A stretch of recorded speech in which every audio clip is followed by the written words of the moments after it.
Welcome to Feeling Asian, a podcast where two Asians talk about their feelings. I'm Youngmi Mayer. And I'm Brian Park. And oh my God, Youngmi. I'm so fucking nervous. I'm so nervous. I feel like I feel like I'm not nervous a lot, but I feel nervous, and I know that because my mouth feels dry. Oh. But I'm so excited. I'm nervous and excited for two very, very distinctly different reasons, which I'll get to. But we're so excited for you listeners to because of our guests today. They're so excellent. We have two legends on the episode this week. So this is an extra special Feeling Asian. And yeah. Making other guests feel bad. They weren't good enough. They weren't as good as these guests, let me tell you. The bar has been raised. This is a new precedent for our podcast, Youngmi.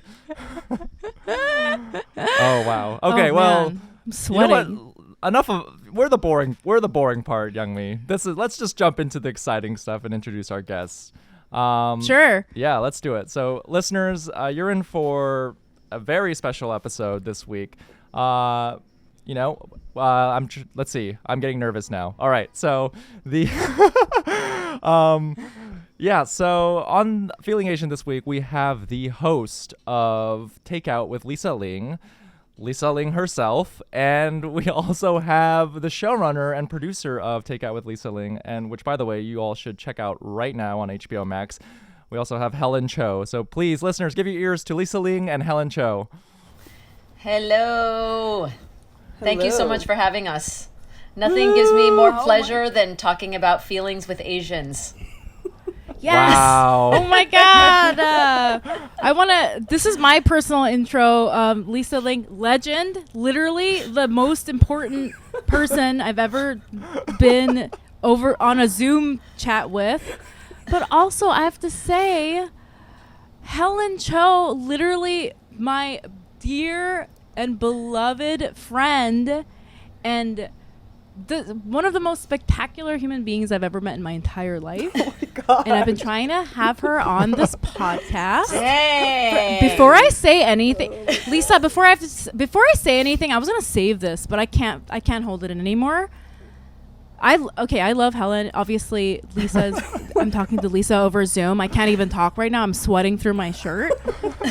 But I fucking knew Helen would pull something like this because I've wanted to have Helen on the podcast for so long, and she was like, okay, I'll do it, but I'm just gonna come on with Lisa Ling. So like she knew that, because obviously I'm like, Lisa, and I'm like nervous and like I feel like very respectful towards you because she knew I would like be forced to focus all my attention on you, which I'm not going to do. I'm going to give 50-50, and we're going to talk about you, Helen. You can't hide in the producer chair anymore. Well, Helen, I think you're wonderful. Come as you are, whether it's alone or as a duo. I think you're great both ways. Thank you, guys. Oh Toxic positive Brian. I'm so glad people can see this video and just see how humiliated Helen feels right now. I know. I want to turn my camera off. No, this is gonna be great. You guys, seriously, thank you so much for having on and all those nice things that you're saying about us. Makes me feel very, very old, but but wait, how? But really, yeah. The word legend usually connotes Ariana Grande is a legend, and I feel like she's like 21. Greta Thunberg, legend. This is and true. Also This is true. Very young. Well, I'm humbled. Ivy Carter, Thank legend. you. Totally. Yeah. Blue Ivy, right? Is that who you're talking about? Are you talking about Blue Ivy Carter? Wait, who's Ivy Carter? I think that's somebody else. Oh. Yeah, wow. Jay-Z and Beyonce's daughter. Respect to our legends only, Blue Ivy Carter. Blue. We don't mean disrespect.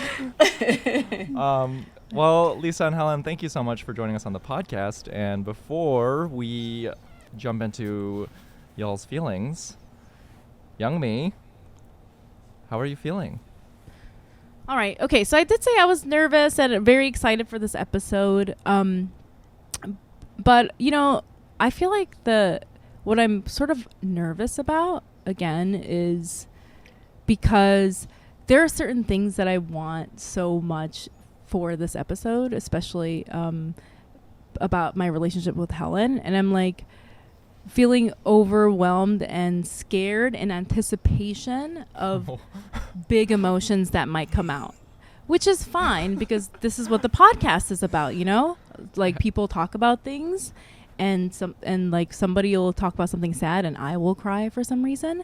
And that's fine. There's room for my emotions, but I'm almost like, I guess it's like the anticipation of where this conversation will take me emotionally is sort of making me feel kind of scared. And I don't know, like that's like kind of new for me, like hosting this podcast, because I feel like I've never felt like afraid of my emotions, you know? Can I just say something, young me? Don't Yes. feel scared. Okay. Helen will tell you that I get emotional over everything. It's my like God, we just put together 6 episodes of a food show, and I think I cried during every episode. Like, I'm crying during She a did. food show. She did. So don't but- be scared. no, but- Don't be scared. Okay. Thank you so In much. fact, I have to tell you should never feel scared about becoming emotional. I mean, it's the most cathartic release, but it shows that you're human. So don't be scared. We got Yeah. you. We got you, Wow. girl. Thank you. I'm so glad we caught I have that to on say- the Zoom. We just have to play that as a pep talk before every recording from now on. Oh my God, every podcast we're gonna have Lisa Ling saying, "Don't be scared of your emotions. You're human." I love that. So what a beautiful soundbite already. I have to say, as soon as I started watching the show, and I know we're gonna talk all about the show on this episode, literally as soon as I turned it on, I was crying, and I texted Helen. I was like, "How did you like do this? This is so great." So no, I don't think it was weird at all that you cried doing that show. It was spectacular.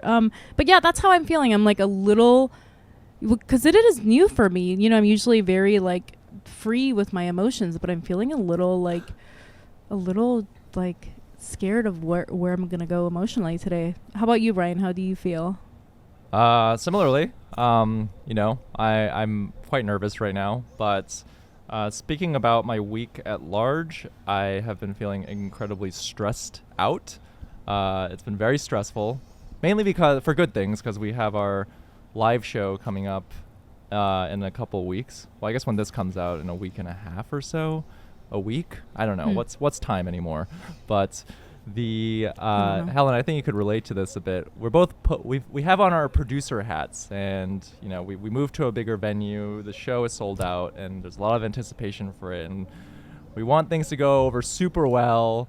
But then so many things can go awry, and it's just so fucking stressful. And young me, we got into some heated exchanges this week. Tears were shed. We already So we already cried. But yeah, I feel stressed out, but I know it's all for good. It's all for good things. It's only because I want things to go over well. And yeah, and I'm mostly looking forward to our live show. And once that's done, I feel like it's just going to be such a great cathartic release because right now I feel like we're in like the eye of the storm.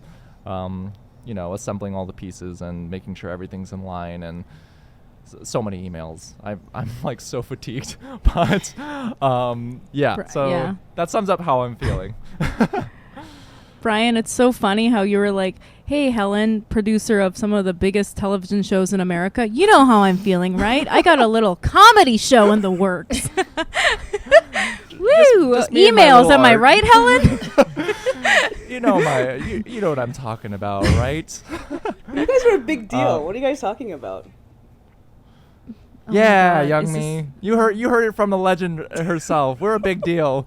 We deserve it. Right. I was doing that like humbling myself Asian thing. I caught myself. I gotta stop doing that. And instead, I just let you out to dry and threw you under the bus. Yeah, everyone's right. I'm wrong. No. But yeah, that pretty much sums it up. But enough about us. I guess we'll start with Lisa. Lisa, how are you feeling? I feel awesome because our show has just launched and the world gets a chance to see it. And I couldn't be prouder of what we put together. We had the most incredible team led by Helen here, humble Helen. And it has so exceeded my hopes and aspirations and expectations. I'm exhausted because I've been in New York promoting and literally listening to myself talk all day long on different shows, and also working on my other show. But I'm just filled with such exuberance and excitement, and I constantly think about what my 10-year-old self would think about my almost 49-year-old self, and what I'm up to. And I know that my 10-year-old self would just be in disbelief that I have been afforded this opportunity to tell these incredible stories about the community that I come from, that has never really had an opportunity to have our stories told in the mainstream. And so it's a different feeling. I've been in this business for over 30 years, but this feeling right now is a very unique one that I've never really felt before, because I have never been so personally invested in a series that I've done, and also against the backdrop of everything that's been happening to and around and in the Asian American community. It just feels so exciting to be able to share this story, or share these stories with the Asian American community, but also with a wider mainstream audience. I mean, because at the end of the day, these stories aren't just Asian American stories; they're American stories. So I'm feeling awesome. Well, that's really great. Again, Brian and I got a chance to view this show before we interviewed you, and by the time this episode comes out, everyone will have seen it. And I have so many thoughts about how the show came across, and I feel like you just put it perfectly. It just like represents this idea so well. Thank you. Well, how about you, Helen? How are you? I want to know how Helen's feeling now. Helen, we're all dying to know. Actually, we're all just waiting for Helen to tell us how she I'm feels, so overwhelmed. To be honest. I don't know how Lisa does this. I'm like, oh my God, Lisa's a machine. I'm like, so Youngmi and I and Brian and I have been talking about doing this podcast for what feels like years. I mean, when did you guys start the podcast? It has been years. It's been 2 years. It's like almost, coming up on 2 years. 2 years? 2 years, basically. Oh my God. We wanted you for the first episode. 2 years later. And I'm so, I feel very overwhelmed and feeling really emotional. In fact, when I was like crying listening to one of your podcasts where Youngmi started talking, she like mentioned my name on the podcast when she was talking about like who she's inspired by. And I was like, man, is she talking about me? Or maybe there's like another Helen that, she's friends with, I'm sure. I don't know. But I'm like, I got emotional sitting there like alone, like maybe she's talking about me. Wow, like that's amazing and so beautiful. And then Lisa calls me, like literally as I'm like crying, listening to the podcast, Lisa calls and I pick it up. I'm like, hello? She's like, are you okay? Like, yeah, everything's fine. She's like, are you sure? I'm like, yeah, I was just listening to my friend's podcast and I got really emotional. So yeah, I mean, the show is out and it feels really overwhelming to receive such positive feedback and just like trying not to get emotional here, but like to be here to talk about the show, with Lisa and to be able to work with Lisa and you guys, like, and to see how far, even your podcast has grown and it's really, really amazing. So I feel really, I don't know, overwhelmed and grateful. So.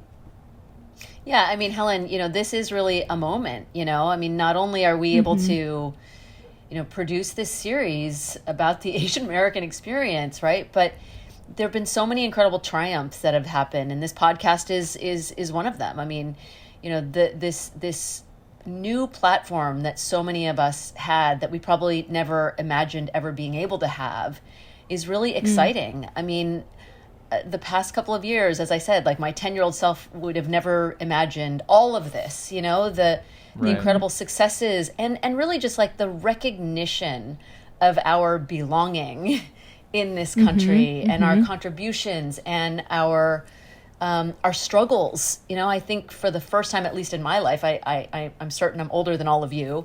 it feels so validating, and for that, I'm so grateful I'm alive to experience it. Yeah. I mean, I feel like Absolutely. this show is definitely like the next chapter in that. Like what I was trying to say when I was like mumbling around earlier is that like this feels like I posted earlier, I was like, this is like what we've been waiting for. It's like the distillation of this like abstract idea we've been trying to like put out there for so long, and somehow this like perfectly hits the nail on the head. And when I was watching the show, I was texting Helen and I said, Helen, I could feel you so much in this. Like you can definitely see Helen's hand in it. And I just want to ask really quick, Helen, do you feel some of the emotions that you have around it are like similar to what Lisa pointed to? Like this is like one of the first times you feel like this project is so like personal. Do you feel that way too, or? Yeah, both in terms of the conversations that we were able to capture and highlight on the series, but also like just the experience of making the series was unlike anything I had experienced before. And so it's something that's just like so special. And it's hard to even articulate, to be honest, right now. It just feels very overwhelming. I've worked in, sort of the travel docuspace and TV for 10 plus years, and never, I think if you look at some of my episodes, there are sort of like, vignettes or scenes in an episode that, highlight like the Korean American senior dance team in Flushing and our Queens episode of Parts Unknown, or like, you'll see like moments here and there, but to have each episode centering Asian Americans feels really amazing. And like Lisa was saying, like it just feels like, we're kind of like, this is like we belong here, and kind of planting that and making a statement. So it's super exciting and overwhelming. Sorry, I'm also so nervous, like you guys, like it's like I'm so close to Youngmi, and like, obviously I know you too, Brian, but it's just like, you guys have, this has been a long time coming. And it's also, so I'm like also emotional because I remember when Youngmi wasn't doing comedy, and like the very first we did like a mock set at her house, and I like introduced her. I was like, Helen. Introduced her, but like, it was like, and now, like, it's like basically doing with Brian, give your ears to give your hands for Youngmi Mayer. And she like walked so down the stairs and did her like and I walked set down in her the stairs. Yeah, like, years ago. So to see that, and to Helen was there for the her doing whole it, thing. seeing her doing this full time, and the success that you guys have had is like, again, it's so, it's awesome, and it's inspiring. Wow. Oh, thank Aw, you. Thank you. Well, this is like a huge episode for all fronts, I feel like. But we have, I have a lot of questions that I'd love to unpack about, this new show, Takeout with Lisa Ling, and I think we should just jump right into it, Youngmi. Is that Let's cool? do with it. you? Yeah. Cool. So give the show what it deserves.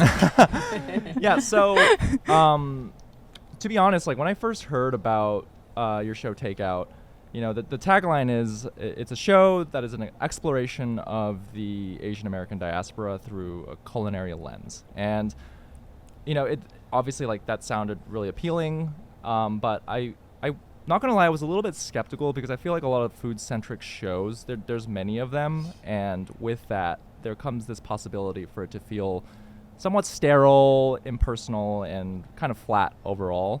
And however, I mean, upon the first episode, which featured, the Manila Man in Louisiana, I knew that my skepticism was completely assuaged and in the wrong, in fact, and I could tell that this show was very special.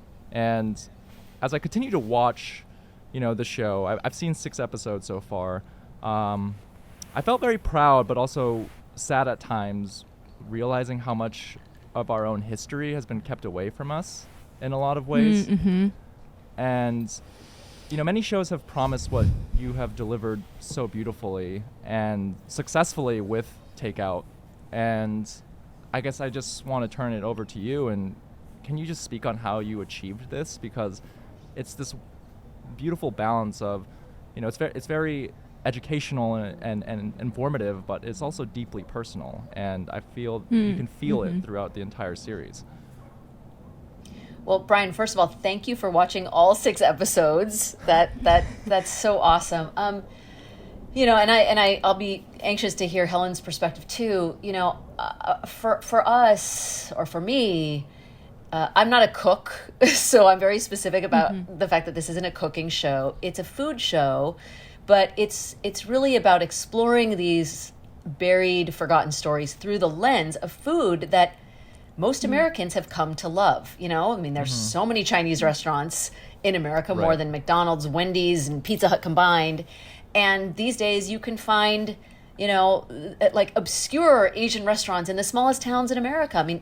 Americans love Asian food, but haven't really taken the time to know or understand Asian American history. And I would venture to guess that none of us had any Asian American history in school, right? And I believe that that's one of the reasons why it's become so easy to scapegoat Asian Americans throughout the pandemic, because if you don't include a community's history in our history classes or education, then it becomes so easy to overlook an entire community and so easy to scapegoat. And so, to be honest with you, because I had no Asian American history in school, this was such a learning experience for me. I have spent time exploring Asian American history way beyond high school, but there's still so much that I didn't know. And so that was one of the most exciting things for me, was this has been such an incredible journey, and the end result has just fostered the sense of pride in the resilience, how our community has persevered through such discrimination that we never learned about either. And how deeply rooted this community is in America. I mentioned earlier, these stories are part of American history, not just Asian American history. And it's really just an honor to be able to bring these to the mainstream, especially through food. I can't think of anything that is more of a cultural unifier that transcends class and gender and cultures themselves than food. And so it was the perfect opportunity and time to tell these stories. And Helen just brought such a unique perspective to the table when we brought her on to run this show. This Takeout is not the end result of Takeout is not what I envisioned. It's so much better and so much cooler than even I could have imagined, because Helen took the reins, and it was so important for her to staff, to have all Asian directors, Asian American directors, and most of our crew consisted of Asian Americans. We both had never worked with as many Asian Americans, and Helen was just determined to give people opportunities, and the result is what you see on screen.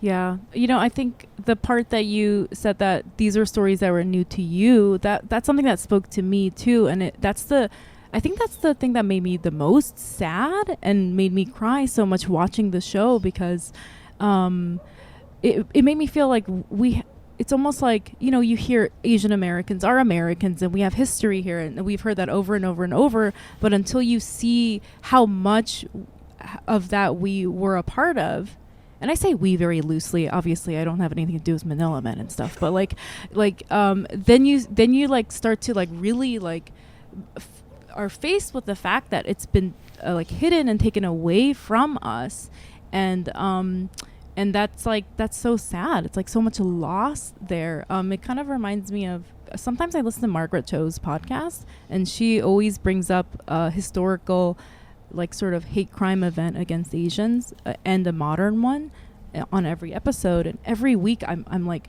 sobbing, because it's basically a hidden genocide that happened in Irvine, California 100 years ago, something like that, which I never knew, and it's every episode is full of this information that was just basically kept from us. So I felt that way watching your show, And I'm really glad you said that about Helen. Of course. Yeah. I'm sorry. I'm not gonna. I feel like this keeps it keeps being like Lisa and I being like, and Helen is cool, and Helen, we love Helen. I know. Like, I feel like we need to make It's like a game now. I feel like we need to make like I Heart Helen T-shirts and proudly display them everywhere.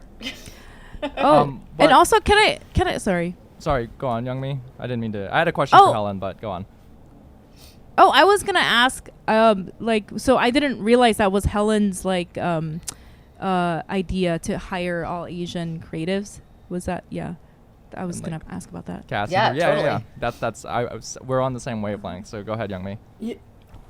Oh yeah, Helen, are you like what? So yeah, can you tell us a little bit about the process of like, how you came upon this idea of just only having Asian people work on the show, and do you think it had an effect? Because me personally, I think it had a huge effect. You can feel the like, look at our story. Like you can feel that through watching it, right? Like, yeah, what was that like? So, I mean, also I want to be clear, it wasn't just Asian Americans. We had definitely had other people on our series as well. But it was important that for me to hire a majority Asian American and key creatives. So, where possible, directors, producers, both our director of photography, our cameramen and women were Asian American, and as well as most of our editors. And yeah, I think this was my first show running position experience as an executive producer. And it's like I am so grateful for Lisa and, HBO and Part 2 to like take a chance on me, because I recognize that a lot of, especially women of color, like don't get to be in that position. It's still in 2022, like it's still pretty rare. I've certainly not worked with any, I don't think I've worked with any like showrunners that were even like any kind of person of color. So, I mean, I think that, so I felt like if I'm in this position and I'm given this chance, and I've been on the sort of other end of like working my way up. I started as a production assistant, kind of worked through the ranks, like kind of working every position, and I saw like how much I had to like push, and I felt like I was overlooked at times, and not getting proper credit, and things like that. So I felt like if I was in that position, it was only right that I do my best to put those people in the positions that I can and what I can do, in the power that I've been given. So, but also I think ultimately the reason why I did that was because I think that there's a lot of talk about diversifying crews, and everybody wants to diversify their crews now. But I think that what really is so important is that when making these kind of shows, you only have a limited amount of time to put together the research and get in touch with these people. And when you have people from the communities in which you are going into, or, like Asian Americans who understand a sort of shared, of course, there's, we're very different, and, it's a very vast and diverse diaspora, but the sort of shared experience as well, like being able to, build a relationship and have the trust of the people that were, who are being vulnerable in sharing their stories, just to me builds a better product. It builds a better show. It builds better stories, because like it's, people are personally invested. I felt like everybody on my team was absolutely personally invested in this series. And it made for such a different experience. We all knew we were doing something special, working towards something special, and I think that it comes down to like looking at it in a very sort of like, holistic way. That's not just like for optics. Here are the like, people. Well, I have to give you props, Helen. And this is not to like intentionally embarrass Helen, but she's a young woman in the business, right? And she gets this show running gig, right? And it's her first show that she's ever run. Like many people would want to kind of pull in the best people they knew, right? Right. Those kind of like tried and true directors and producers that are going to turn in, phenomenal work, right? And Helen took a big risk when she assumed that seat in bringing in people who, some of our directors had never worked in television, had done some, documentary work, but, this is a major show for a major streamer. Yeah. Right. And so, I have to say that and there were times where I was like, God, I hope Helen knows what she's doing, Right. because this is kind of, no. I mean, this is kind of the way we've always worked, right? I mean, we have generally not been in the driver's seat, and so we've relied on people to bring in the people they know are going to make us look good, right?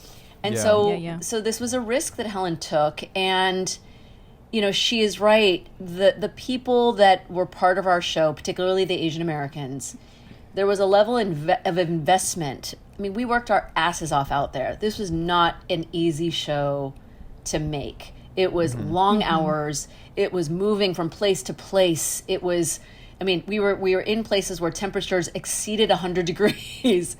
Oh, wow. But Wow. yet our teams were just so determined and ambitious and so proud of the work that we're doing. And so, I have to just really give Helen props for taking those risks. I mean, the show that you see on HBO Max today would not look this way, would not sound this way, without Helen, without the risks that Helen took. Yeah, I think that's such a great distinction to make, and Helen, I think you deserve all the praise for it, because we've interviewed many people, and we see the media, we've read the news, and talk is one thing, but to actually be about it and act on that talk and do it is another thing. Because we all talk about we need more people of color, and we need more diversity in these higher positions, but once you're in the driver's seat, it could be hard to execute, because there is a level of risks that you have to take on, and a lot of risk. And so I think but in this sense, I think it has paid off wonderfully, because you can, every story and every interaction with the Asian Americans, there's a level of tenderness there that you can feel, and it's palpable. Yeah, through you the can definitely screen. feel it. And I think it's I just want to say thank you for being about it and taking the actions and putting those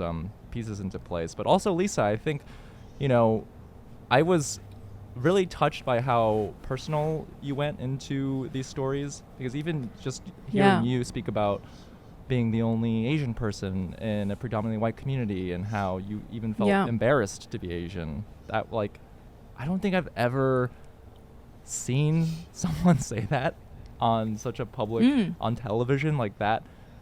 I don't know, it just spoke to me very deeply, because I grew up in Texas and I felt the same things. And again, it could not have been easy to just go there, and you could play it safe and just be about the food and divert attention away from yourself. So I also want to thank you for being so vulnerable on the show and sharing those really gritty, not gritty, but granular experiences.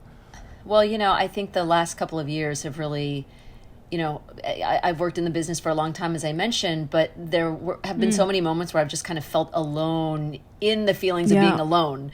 And the last couple of years, given the attacks on the community, it's been really amazing to see Asian Americans come together and share our stories with one another, because it's been really, it's been validating to find community in our struggle, but also of our triumphs. And, one of the things I'm proudest of with this series is, in the past, I think the Asian community, there's been a lot of segregation even within the community, the Chinese would, speak up on issues that pertain to Chinese Americans, and the Koreans, Americans, blah, blah, blah, blah, blah. And over the last couple of years, it's really become clear to me that the Asian community is in and of itself its own sort of category. The four of us, you three are Korean American, I'm Chinese American, but we have more in common with each other than you have with people who are from Korea and I have with people who are from China, right? We are a distinctive category unto ourselves, and there's every reason to be proud of our little category. Yeah. I take back what I said. I am the Manila Man. That's my people. You are. That's what I'm saying. Seriously. Yes. Representation. Wait, that was, oh my God, both of your answers are just so great. I think this is why the show is good. Like, are you listening to like these brilliant people? Come on. But I have to say, like what Helen said about the, going into a community where the people doing the filming look like the people of the community and can talk to them is really important. And I feel like that's what you can feel on the show. Like, you can't, and there's ways that people have gone around it, like even Lisa, what you said, like, you could have you're like, okay, we hired Helen, everyone else is white, everyone else is gonna be Brandon and Derek with the sound guy, right? And a lot of people do that, and like it does really show the follow through with, like, well, because those are the people that bringing Helen and I are everyone on. familiar with. I mean, those are the people Yeah. that we've worked with our whole career. So for Helen to have really, again, taken this risk and sought out people who did not have the experience of the people that we've worked with for all of these years. I mean, I just cannot underscore how big a risk it was. Yeah. Right. No, but I think the risk really was. paid off. Oh, it totally did. It totally did. Thank Paid God. off. Thank God. Thank God the Asians didn't fail. Thank God. I'm just kidding. Right. Imagine we brought them in and they sucked at it. No, I'm just kidding. But I think it's important to stress that yeah.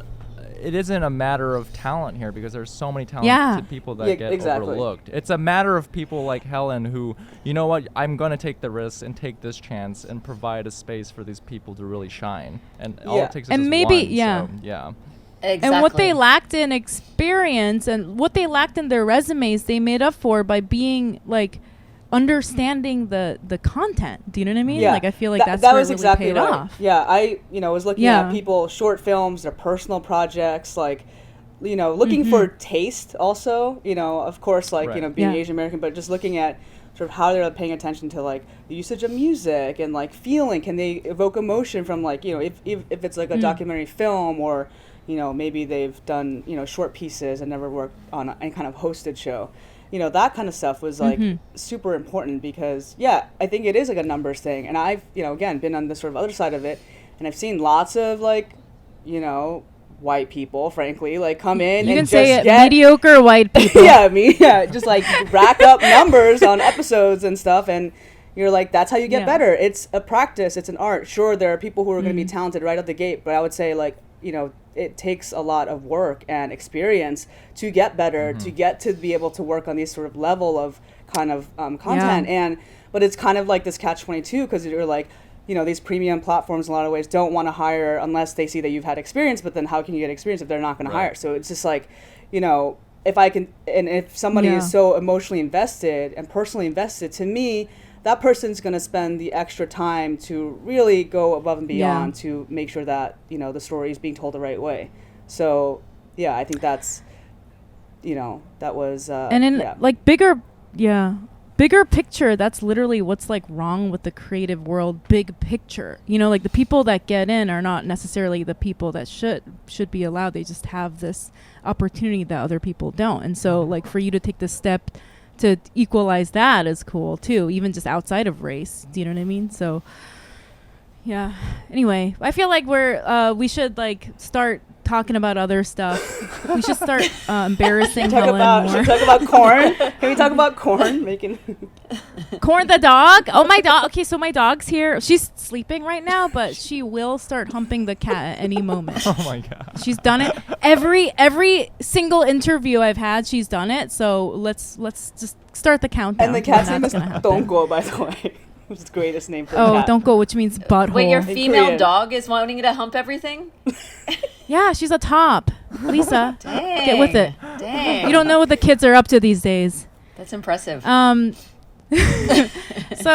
should we ask Helen her question and then move on to the feelings, Brian? Let's do it. Time to embarrass Okay. Helen. Oh, God. Take us away. Okay, Young Helen. Me. So Helen, obviously, again, Lisa, please feel free to chime in if you have any thoughts or, feelings about this. So Helen, when we talked about having you on the podcast, I wanted to discuss with you the fact that you suffer, I don't know if suffer is the right word, suffer from imposter syndrome, which I feel like is a very, very big topic for mental health for Asian Americans, not to generalize, but it just seems like a lot of people that I know who are Asian go through this. Can you, I guess, like, just to start, can you just, like, do you want us to, like, talk about what that is or how that's affected you? Imposter syndrome is basically like when you achieve stuff and you think that you don't deserve it, basically, right? Or you think you tricked everyone into hiring you because you don't think that you're good enough. So you think that you're, like, playing a little scam on everyone, when in reality you're just one of the most talented producers in America, right? So would you say, tell us, Helen, what's it like having imposter syndrome?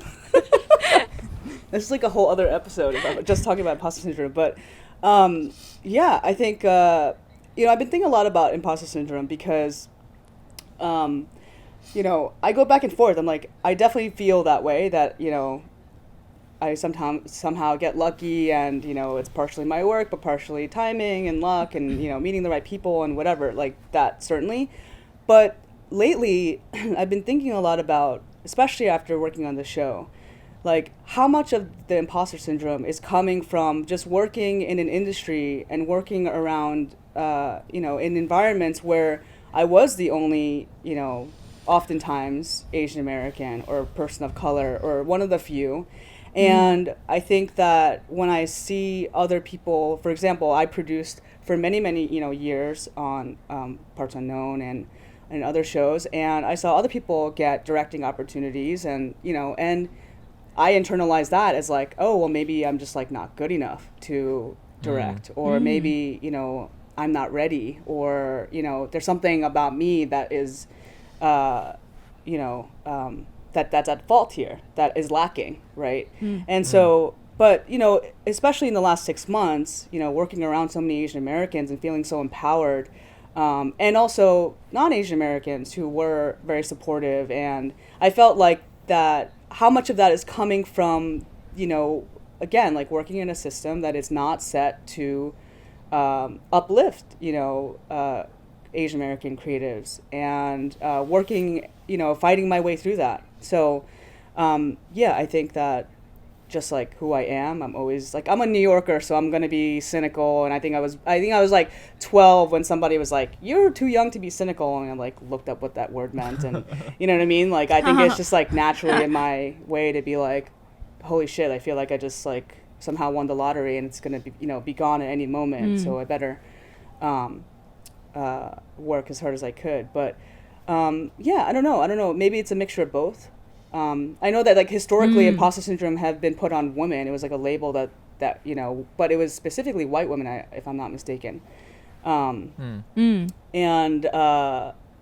so I think that's sort of where I'm feeling about it now is, yes, of course, there's feelings of doubt and feeling like I got lucky, and feeling like I don't deserve this or that, and also just like being Asian and not being good about any kind of praise or compliment or any of those things, right? So even after show running a show that is now on HBO Max, you still feel that doubt? I mean, I don't know. I mean, like, kind of, yeah. I mean, like, but I'm also like, who am I trying to prove? Is it just myself? And, like, what is it that I need to prove? Like, with this series, I'm so proud of it. And I feel like this is something that Lisa and I can fully own, and like, with the incredible team that we had of directors, producers, and creative team. But, I think, I don't know. I mean, after this, I'm like, what is my next project? I'm not sure. I'm like, am I going to get work? I don't know. It's like totally that cyclical I think you're feeling, gonna get work. Like, you're definitely going to get work, Helen. I don't think you have to worry about that. I don't know. I mean, Helen, I will say that I'm more than 10 years older than you. And, I've worked with, the greats in broadcasting, and, worked on so many different shows at this point. But I still feel the same way all the time, like do I deserve this, or do I, I sometimes think to myself, like, I don't have the credibility or juice to make demands on my own behalf, which is why I have these agents to negotiate on my behalf, because I'm too afraid of it. So I think, unfortunately, I wish that I wish I could tell you it will go away, but I think it's also something maybe cultural that like, I do think that women are more predisposed to feeling this way because we are doing things that we probably weren't expected to do. I hope that I hope that I reach a point where I don't feel that anymore, but I think that women, but Asian women in particular, I think, because we're sort of going out of the box that society has kind of put us in, or that we grow up believing that we had to stay in. I think it's a persistent feeling, but progressively and in time, hopefully we'll be able to absolve ourselves of those feelings. But I certainly feel that all the time. Wow, I cannot process that Lisa Ling feels like those imposter syndrome feelings. Like, I mean, that's like, it's like amazing. I mean, I just feel like, from the outside looking in, you're just so, spectacular. It just feels like, right? Well, that's why I wanted to bring that up, because, I don't want people to feel like they're alone in those feelings, and we all feel that way, but, we all work hard, and we, at the end of the day, I think we all know what we're capable of, and we know what we deserve. We may not, go through periods where we think, am I deserving of this? But we know what we deserve.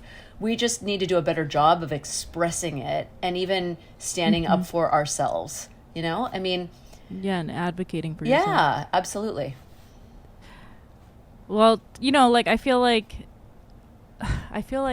how, obviously how I view Helen is like, you're so spectacular. So it is like always like so breathtaking again, with the women thing, it's most of my friends who are women that are extremely successful that will have these feelings. And I'm like, have you seen yourself? You're amazing. So it is like a very confusing thing.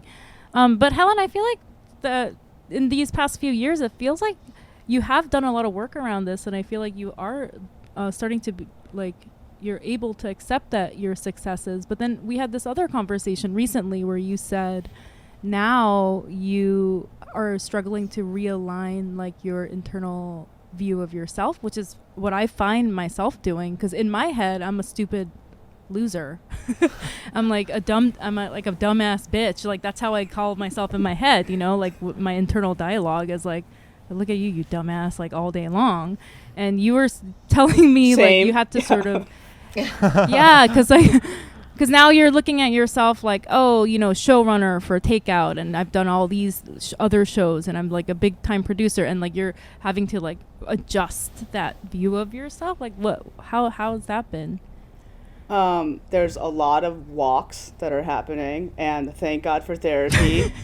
No, seriously, actually, it was my circle of Asian American women friends where I didn't, I started therapy just like 4 years ago, and I didn't know that my Asian American friends were seeing therapists, and it's so important. That's why it's so important. Like this podcast is so important to like just normalize so many of those feelings, But yeah, I don't know. It's a weird feeling because I still don't see that like wow, to reconcile this big deal thing, like I still don't feel that. Like I still feel like I'm just like trying to like work as hard as I can and like make ultimately I just want to make things with people that I love, like, and can be proud of. Like to have that luxury is the goal, to make whatever you want with the people that you like, right? I think to tell the stories that you want to tell. So that is an incredible privilege. And I think for me what's been hard is it's just been, I put a lot of pressure on myself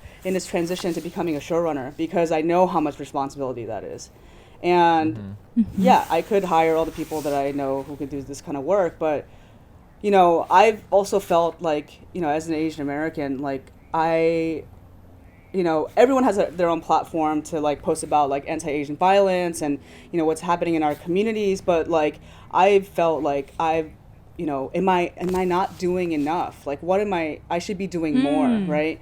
And I think and the ways in which I see that now and thinking about it is in these ways, like is sort of like building this sort of community of Asian American creatives and being able to like assemble that team or tell these stories, and whether that's through your music or comedy or art or writing or whatever it is, I think like those are also like as powerful ways of contributing and standing for and with our communities. So I think that's kind of been difficult for me, is like sort of seeing that transition from like I still feel so scrappy and like rough around the edges that I don't feel like polished for like like network meetings and stuff like that. But that's just like I think like part of the reason why it took me so long to even agree to doing your podcast or like other podcasts is just like this idea that like one day I'll be presentable, like one day I'll like have my shit together and be able to like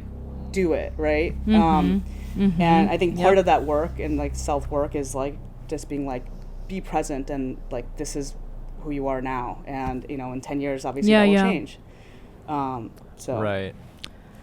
Can I ask you, Lisa, so since you've said that you do also struggle with imposter syndrome, do you like what was your relationship with that? Because you have had huge success, so like and I'm sure it came like in increments. Like how were you dealing with the fact of like realigning like how you saw yourself with like who your you were like image. becoming? I mean, it certainly goes in cycles, right? It's not like I'm constantly feeling this way, but, I think it's normal to feel self-doubt no matter what kinds of successes that you've achieved. And quite honestly, I don't think it's all a bad thing. I would rather have those feelings than have an ego that was so big that you almost disregard the work of the people around you or who are helping you or who are actually making the things happen. I think that humility and appreciation and respect and gratitude, I think that all of these characteristics are really, really important if you're going to have any kind of longevity in this business. I would just say to people, just because I know that those feelings of self-doubt and those feelings of imposter syndrome, I know that they're so pervasive, just don't allow it to overtake you, and that we all go through it, and quite honestly, those people that don't have insecurities or don't feel self-doubt, like those aren't really the kinds of people I want to work with anyway. Because seriously, people who think that they deserve, you know what I'm saying? Like people who are just so egomaniacal. And believe me, there are many of those people out there in this business. But I think that like having those feelings of self-doubt, they push you, they challenge you to work harder. And at a certain point, you want to say to yourself, well, I shouldn't have to push myself this hard. But I don't know. I think that when you do, it forces you to stretch your creativity, and pushes you to, think about things that you might otherwise not think about, and also even take risks. Yeah. Right. Because you look at things as like, okay, here's my shot. I might not get this shot again, but since I have this now, like I'm gonna fucking go for it. Yeah. Right. I only want to be around other people that refer to themselves as the dumb bitch in their head. That's like my crew. That's my tribe. We're gonna get along if you say that to yourself. That's so great. It is very comforting to hear that you also struggle with that, Lisa. As unbelievable that is to me, but it's also very comforting. It's comforting, It's like, wow, here's this. The Lisa Ling, and that's how I feel too, so right. And I've kind of similarly, I've had a pretty fraught relationship with my own self-doubt, and I think you said it eloquently in that you can in times just embrace it as part of your own creative process, because I've sort of reframed and perceived self-doubt as hand in hand with taste. It's like the reason why we're so hard on ourselves is that we do what we do because we are confident in our taste, and sometimes that self-doubt is a filter that ensures that the final product that you want to end up releasing in the world will be a good one that you're like proud of. Because I see people who are like egomaniacal and like everything they touch is amazing, and here it is, like, eat it up, Instagram followers. I'm like, okay, sure, you have the clout or the engagement, but I mean, I know for myself I wouldn't be proud releasing a product like that into the world, and I think you know, and we also can be seen as strength. Yeah, we also have to remember that we come from a culture that puts unfair expectations on all of us. And so most of us spend our lives kind of like fighting that in some ways, Right. you know? So I think it's important we acknowledge that and, you know, do what we can to, you know, to allow those feelings to dissipate, but forgive ourselves when they come creeping back every now and then. Yeah. Absolutely. Yeah, and I think it was so great to hear your first ever answer on this podcast about your show. Like when you said how you were feeling, you're like, I did this thing, it was great, and I'm excited and I'm happy, because like that's hard when you grew up being very self-critical and always being like trying to think that you did something wrong, or trying to think that you know, you weren't good enough. Like just to be able to be like, okay, I did something, it was good, now I'm happy about it. Like that's huge. Oh yeah. So yeah. Seems like Yeah, but Young, I think we should transition to the quote-unquote fun second half of the podcast now. The fun. Yeah. This is when people start crying. Let's dive into the fun stuff now. Yeah. Okay, Lisa and Helen, what are some things that you're loving right now? Helen, go ahead. Lisa's like, I need to think. This is like the hardest Helen. one. Like hating is like so much easier. Shame of so much easier. What am I loving right now? I've been. It's been nice to be Shame not is easier. like not traveling for a while, and I've been like living the domestic life, like kind of hermit life, just cooking. I've been cooking some Korean food, and you know, just living like my best like ajumma life, like. You know, got these slippers from Home and Home. Like, this is like nice. Wow. Home and home. Ajumma flex. lifestyle. Yeah, and and of course, you know, I'm definitely loving this, like the fact that we get to have this, and to have our show like on HBO to me is still mind blowing, and I'm trying to be present and just, you know, absorb that feeling. So that's what I'm loving. Yeah, enjoy it. Korean food, city about you, bus. How about you, Lisa? What are you loving right now?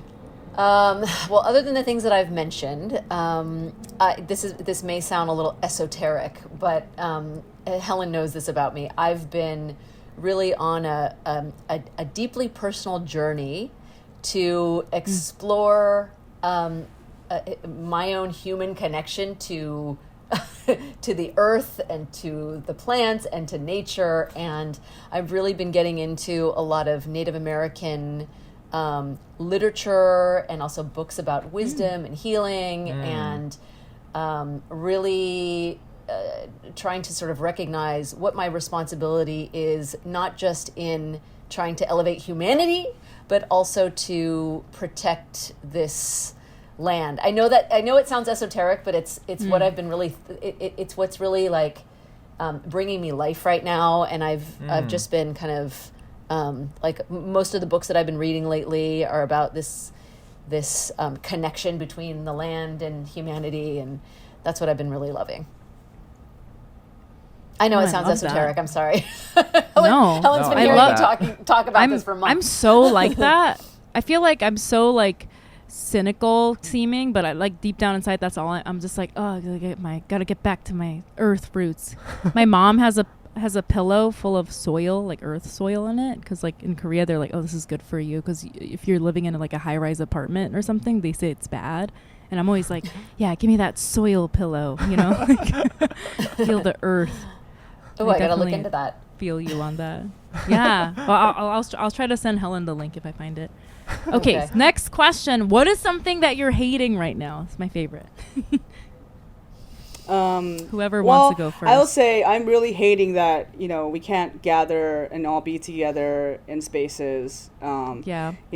Certainly just, still COVID's still happening. I mean, we were shooting all throughout COVID and it's still here. And I really miss, gathering together in like theaters and, being able to, see all your friends. And so I'm definitely hating that. And also on a side note, I'm struggling with social media because I have such a love-hate relationship with I just want to delete all the things, but every time I go it just sucks me back in, and it's just like this just tumultuous relationship with social media. So that is something I'm currently hating. And is it your identity to social media, or is it specific types of social media content that peeves you? No. I mean, it's just, my sort of feeling like I need to be on it, even though, I'd rather in the morning, first thing in the morning, I would just look at my phone and look at Instagram or, Twitter or whatever. And now I've been okay, just read for an hour instead. And that's been so incredibly, helpful for my mental health, and but yeah, it's like a necessary evil, I guess. I don't know, it's just I'm is that why you're not is that why you're not answering my calls in the morning? Just meditating. You're just reading. Going for long walks by the water. Yeah, totally. Just zenning out before the chaos that ensues that's called production. Yeah, totally. I'm not. We've started this format just maybe four episodes ago, and every single person said something related to social media for what they're hating, I feel like. Except for one person said LA, but that's a long story. How about you? Don't diss LA. Well, she's from LA, so. Yeah. Well, I love LA. Well, I do too. What am I hating? Takeout is kind of bittersweet because here we are presenting the world with a show that we never thought that we would be able to do and that we're so proud of against this backdrop of continued attacks on Asian people. And I fucking hate it. It's been going on for so long and not showing signs of abating. And, for me, as someone with a little bit of a profile, I felt compelled to speak out on it because if I don't, someone with a profile, who's going to, and it's just really, it still keeps me up at night. It just breaks my heart to think of the, elders in our community who are senselessly attacked. And so that is something that I am absolutely hating right now. I think the part that really gets me is it does not show signs of stopping, and it's been going on. And like what I mentioned before with the podcast that I was listening to, it's like you hear about things that happened 150 years ago and 80 years ago and 100 years ago, and you're like, oh my God, it's never not been here. It's always been with us, and that it becomes really well. And that's why our show, while I'm excited about our show, there's also a sense of urgency to me to bringing the show to the mainstream, because people really need to know about the contributions, the discrimination, the struggles, but again also the incredible achievements of this American community. Yeah, absolutely.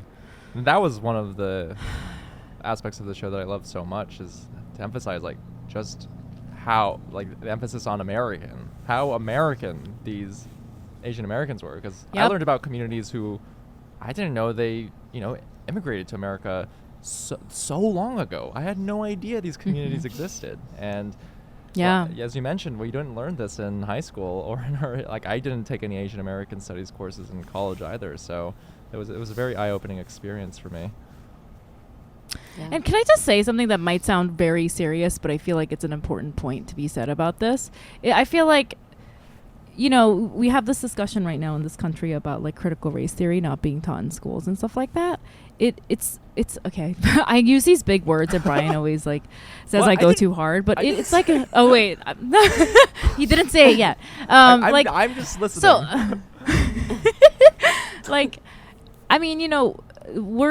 these big words sound really scary, like, you know, like genocide and things like that, but like in a way it is like a cultural genocide. It's like a deletion of like people that existed that no longer exist because like this like refusal to add them into our history books.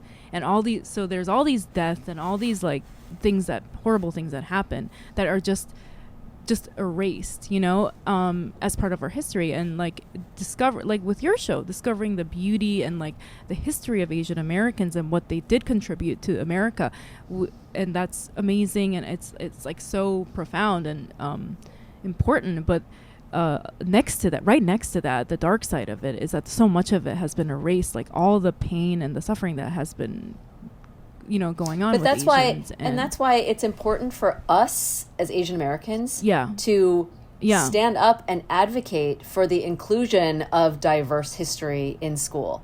You know, I think there's a perception that it's a black-white issue, but it is imperative for us to demand that to demand that diverse histories be told in the classroom, because empathy starts when you're a child. Like, empathy can be developed. Yep.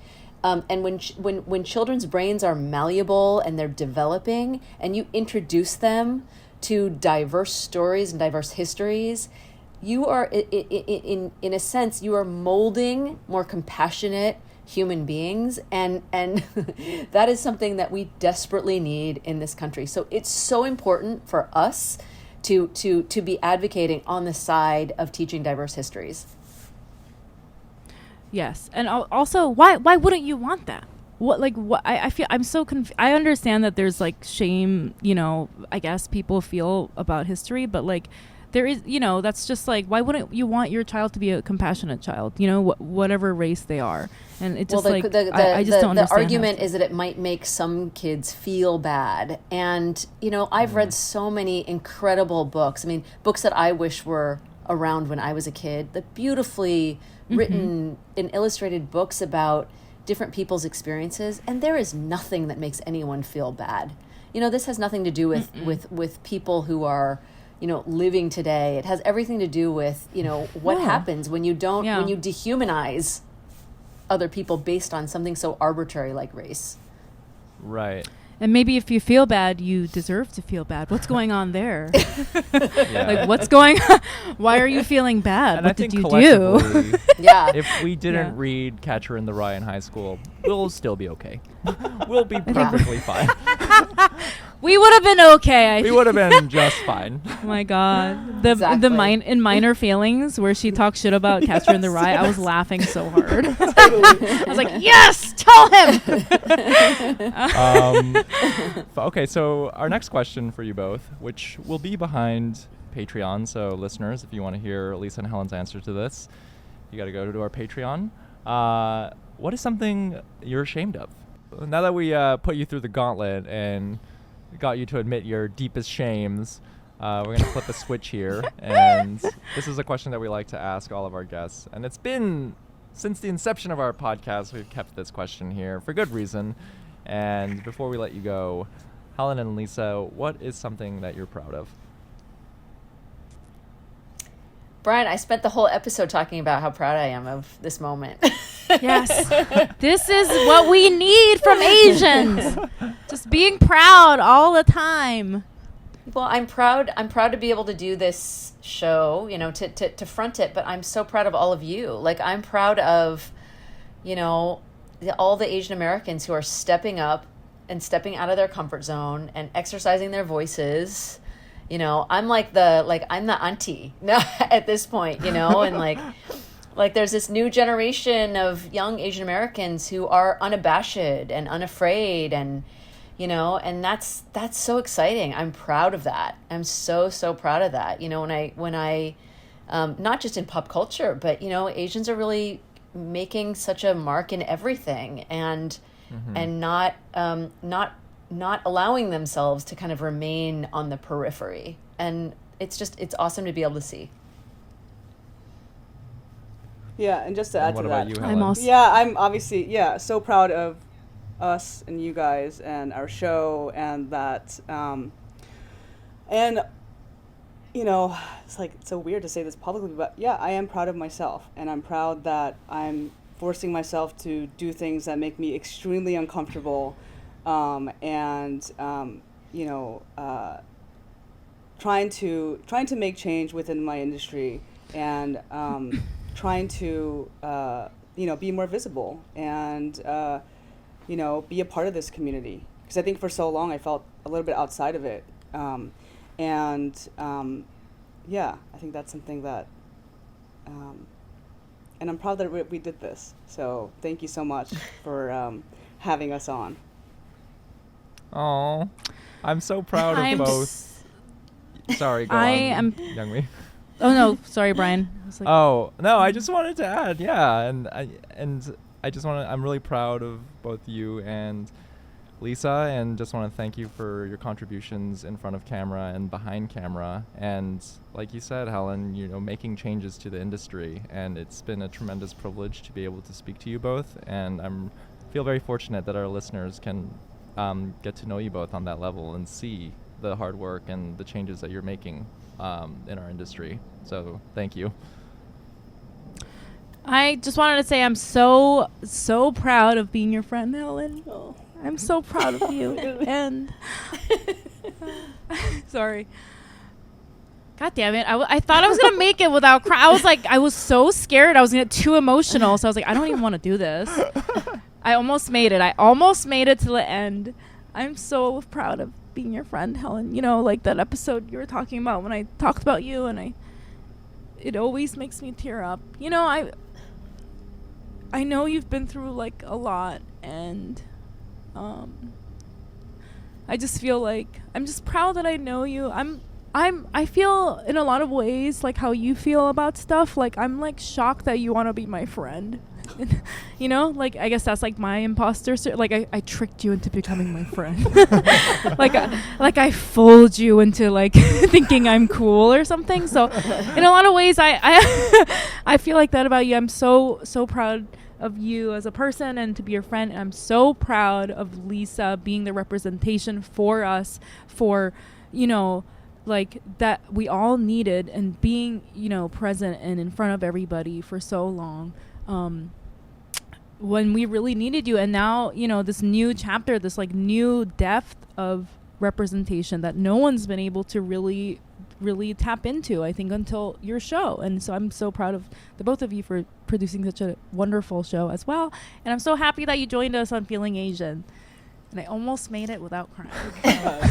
Not that that's bad. Not that crying is bad or good. I'm just stating that as a fact. I was just saying thank you so much for having us on. This has been wonderful to feel with. It's been wonderful to feel with you. and yeah, all of our where can they find your work? All of the episodes are streaming right now on HBO Max. So go listen, everyone. Take Out with Lisa Ling on HBO Max. And where can we find you on social media? I probably check Instagram more than anything else, so I'm just Lisa Lingstagram, and on Twitter I'm just Lisa Ling. Helen? I'm at Helen Cho everywhere, mostly on Instagram. Trying not to be on any of them, but yeah. And what about you, Youngmi? You can find me on social media at YMMayor, and my TikTok is Youngmi Mayor. How about you, Brian? You guys can find me on socials at It's Brian Park, and follow our podcast on socials at Feeling Asian Podcast, where you can find us anywhere: TikTok, Instagram, YouTube, you name it. And if you made it this far, thank you for listening. And if you're looking for other ways to support, you can check out our Patreon at patreon.com/feelingasian. And that's it, everyone. Thanks for listening, and bye. Bye. Thanks, everyone. Also, just want to thank everyone who supports us on Patreon. And if you're looking for ways to support the podcast, you can do so at patreon.com/feelingasian. And we have some shout outs to do this week. First up, we have Hiroyo Hayashi. Hiroyo, thank you. And for some reason, I think you can run really far. You're a big marathon Asian, so keep doing you. Next up, we have Scott X. Scott, I'm getting life coach, but in a really productive and helpful way. Not the typical annoying, cloying life coach, but an actually badass, legit life coach.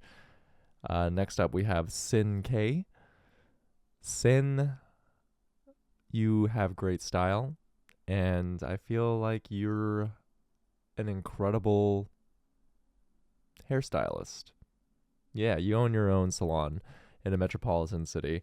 So Sin, thank you. And next up we have Colleen Zhu. Colleen, I'm getting big undergrad energy. So you likely, maybe an underclassman, you're donating to our Patreon using your parents' credit card. And for that is a great philanthropic service. So thank you. And last shout out for this episode goes out to Pine Soul. Pine, I believe you're a social worker, and I commend you for doing the hard work and being a great human being. So thank you. And once again, thank you all for supporting the podcast. And yeah,